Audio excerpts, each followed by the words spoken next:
नमस्कार, मी मनीषा जयप्रकाश. आपण पाहत आहात लोकसंदेश न्यूज. पाहूया आजच्या सविस्तर घडामोडी. कैलास काळे प्रकरणाच्या चौकशीसाठी आयुक्त सुनील पवार यांनी नियुक्त केलेल्या उपायुक्त स्मृती पाटील यांच्या एक सदस्यीय चौकशी समितीचा अहवाल आज जाहीर करण्यात आला. चौकशी समितीच्या सदस्य तथा उपायुक्त स्मृती पाटील यांनी आज अहवालाची माहिती दिली. यामध्ये तक्रारदार कैलास काळे याचे वडील बजरंग काळे यांच्या नावे 2012 साली प्रस्ताव दाखल होता. रेखांकनात प्लॉट निश्चिती होत नसल्यानं हा प्रस्ताव प्रलंबित होता. 2014 सालीच बजरंग काळे मयत झाल्यानं त्यांचा वारस ठरवून तशी माहिती महापालिकेला देणं आवश्यक होतं.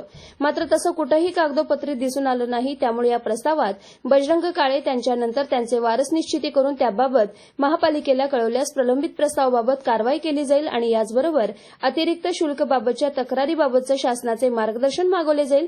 काळे यांना शुल्क भरावे लागेल असं अहवालात नमूद करण्यात आलंय. मूळ प्रस्तावधारक बजरंग काळे 2012 मध्ये दाखल केलेल्या प्रस्तावासोबत जोडलेल्या रेखांकनामध्ये त्यांचा प्लॉटच निश्चित नसल्यामुळे तो प्रस्ताव प्रलंबित राहिलेला आहे असं समोर आले. कैलास काळे यांनी फेब्रुवारी 2023 मध्ये केलेल्या अर्जानुसार त्यांना मार्चमध्ये तसे उत्तरही देण्यात आले अशी माहिती उपायुक्त स्मृती पाटील यांनी दिली आहे.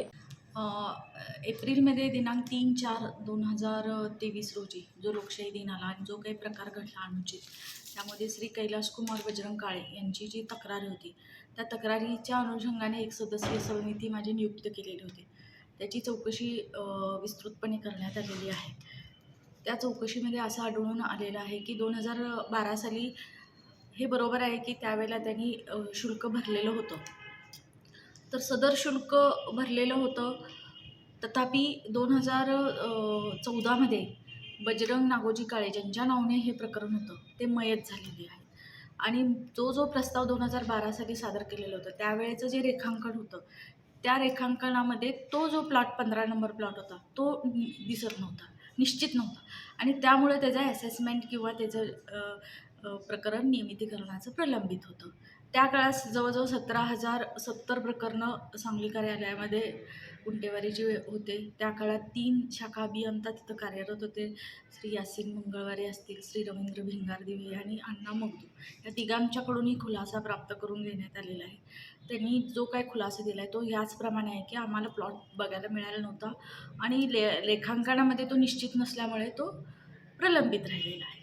तर 8,226 रुपये जी काही फीज त्यांनी शुल्क भरलं होतं ते संबंधित ज्या अभियंतामार्फत त्यांनी ते प्रस्ताव दाखल केलेला होता त्यांनी त्यामार्फत ते पैसे भरलेले आहेत. नगररचना विभागाने त्याची छाननी केल्याचं दिसून आलेलं नाही. पण 2014 नंतर श्री बजरंग नागोजी काळे यांचे जे वारस आहेत ते सक्सेशन सर्टिफिकेट रीतसर त्यांनी सादर करून पाठपुरावा करायचा होता. पण तसं काही पाठपुरावा किंवा पत्रव्यवहार या कार्यालयात नाही. श्री कैलास बजरंग काळे ज्यांनी ही तक्रार फेब्रुवारीमध्ये या कार्यालयाला दिली त्याचं उत्तर तातडीनं नगररचना विभागाने त्यांना शुल्क कळवलेलं होतं. तर हा शुल्काचा जो विषय आहे 2001 गुंटेवारी अधिनियम नियमितीकरण अधिनियम जो आहे त्या 2001च्या अधिनियमात त्या जो काही कायद्यातील तरतूद होती त्या काळामध्ये स्थानिक प्राधिकरणाला विकास शुल्क आणि प्रशमन शुल्क जे असते तो ठरवण्याचे अधिकार होते.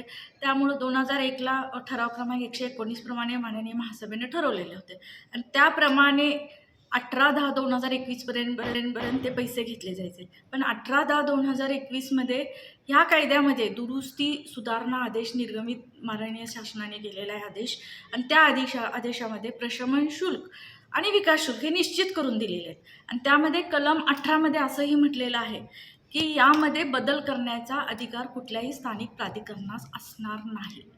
त्यामुळे हे जे काही जादाचे शुल्क आहेत असे कैलास कुमार काळे यांच्यासारखे अनेक अर्ज प्राप्त होऊ शकतील आणि ह्या बाबी वारंवार आमच्यासमोर येत असतील. तर याप्रमाणे ह्या निष्कर्षात माननीय आयुक्त साहेब यांच्या मार्गदर्शनाखाली आणि चर्चेअंती सदरची प्रकरणं किंवा मार्गदर्शन माननीय शासनाचं आम्ही करू. पण ह्या तक्रारी अर्जाच्या संदर्भातील हा जो निष्कर्ष आहे की तो सक्सेशन सर्टिफिकेट सहित फेरप्रस्ताव सादर करणं आवश्यक आहे आणि आम्ही जे मार्गदर्शन मागू त्या मार्गदर्शनाच्या अनुषंगाने जे उत्तर येईल त्याप्रमाणे मग शुल्क भरावे लागेल. हा विषय. दुसरा विषय आहे की हा विभागाच्या वतीनं अनेक प्रकरणं शिल्लक राहिले. तर ही वस्तुस्थिती आहे की 2001चा कायदा निर्गमित झाला त्याच्यानंतर जवळजवळ 50,297 प्रकरणं या काळामध्ये दाखल झालेली आहेत आणि 2012-13 मध्ये तर 17,000 प्रकरणं प्रलंबित होती. आज अखेरसुद्धा आमच्याकडे 8,646 प्रकरणं शिल्लक आहे. तर नगररचना विभाग, सहाय्यक संचालक नगररचना यांनी हे सक्षमपणे हाताळणे आवश्यक आहे.